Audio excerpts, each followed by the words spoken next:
Assalamualaikum warahmatullahi wabarakatuh. Perkenalkan, nama saya Anissa Rahma Ashifa, BP 2201042044 dari kelas 1A di 3EC. Pada kesempatan kali ini, saya akan memaparkan sebuah materi tentang HAM dan Rule of Law. Sebagai proyek UAS, langsung saja pada intinya. Rule of Law. Di sini kita akan membahas tentang bagaimana Rule of Law, sejarahnya, tujuannya, dan lain-lain. Rule of Law ini di sini yaitu doktrin hukum yang muncul pada abad ke-19 seiring dengan negara konstitusi dan demokrasi. The Rule of Law ini dikemukakan oleh seorang Albert Venedici pada tahun 1885 yang dituangkannya ke dalam sebuah buku yang berjudul Introduction to the Study of the Law of Constitution. Rule of law adalah konsep tentang common law, yaitu seluruh aspek negara ini menjunjung tinggi supremasi hukum yang dibangun di atas prinsip keadilan dan egalitarian. Pada hakikatnya ini, rule of law adalah memposisikan hukum sebagai landasan yang bertindak dari seluruh elemen bangsa dalam sebuah negara.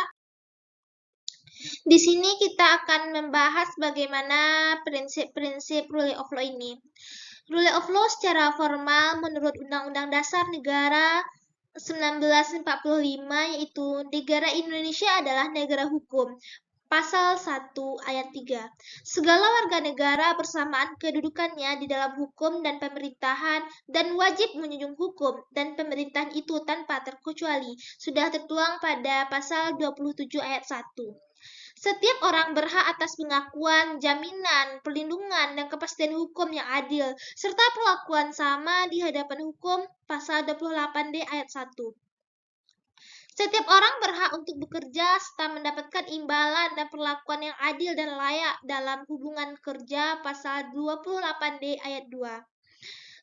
Prinsip rule of law ini secara materi atau hakiki berkaitan dengan the instrument of the rule of law. Keberhasilan the enforcement of the rule of tergantung pada kepribadian nasional masing-masing menurut Sunarji Hartono pada tahun 1982.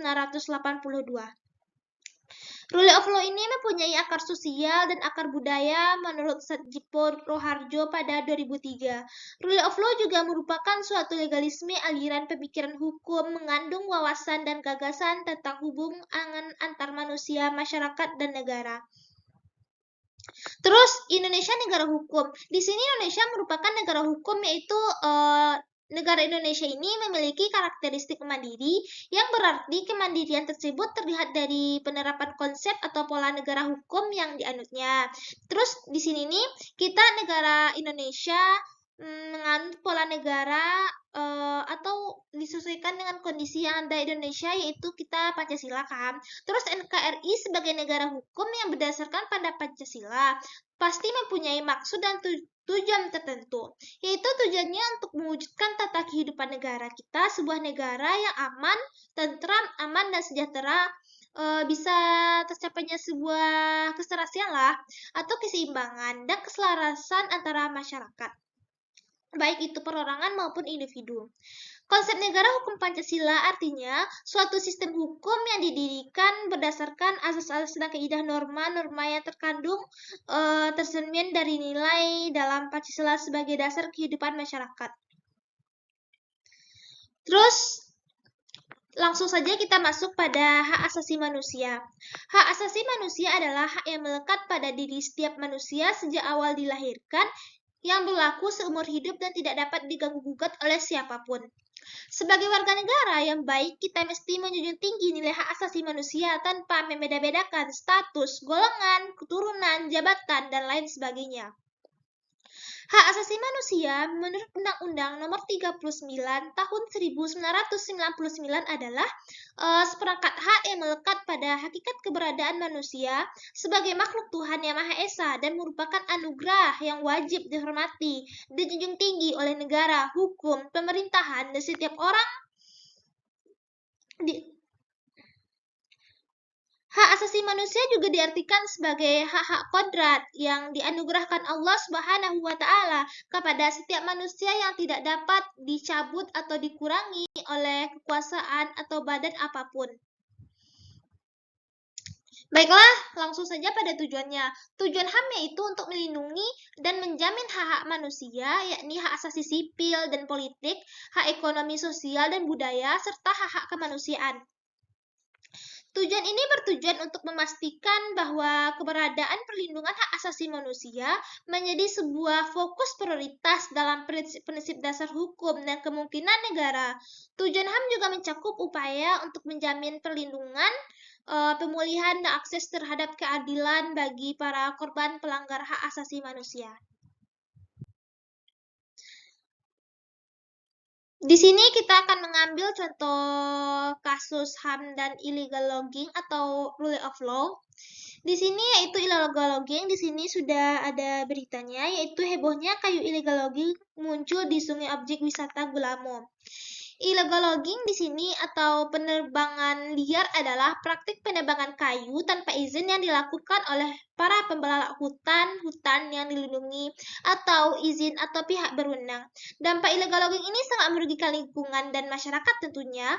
Beberapa dampak negatifnya seperti kerusakan hutan, kehilangan sumber mata air, hilangnya mata pencarian masyarakat, hilangnya keanekaragaman hayati, dan perubahan iklim.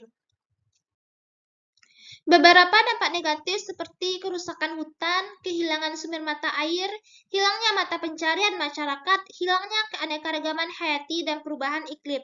Menurut Pasal 83 Ayat 1b Undang-Undang Nomor 18 Tahun 2013 tentang pencegahan hutan dan pemberantasan perusakan hutan dengan ancaman pidana penjara itu maksimumnya tuh 15 tahun dan denda maksimumnya tuh 100 miliar.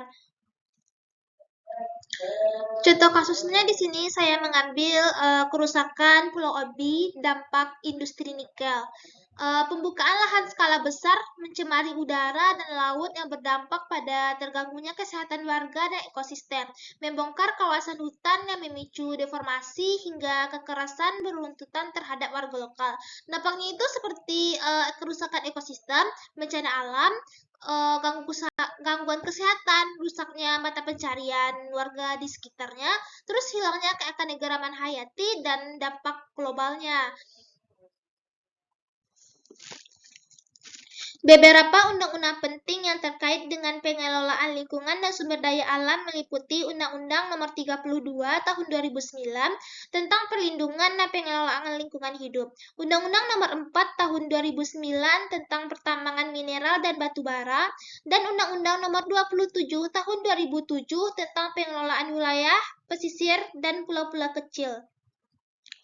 Pada dasarnya, aktivitas industri harus dilakukan dengan memperhatikan prinsip-prinsip kelestarian lingkungan dan keberlanjutan yang berkelanjutan.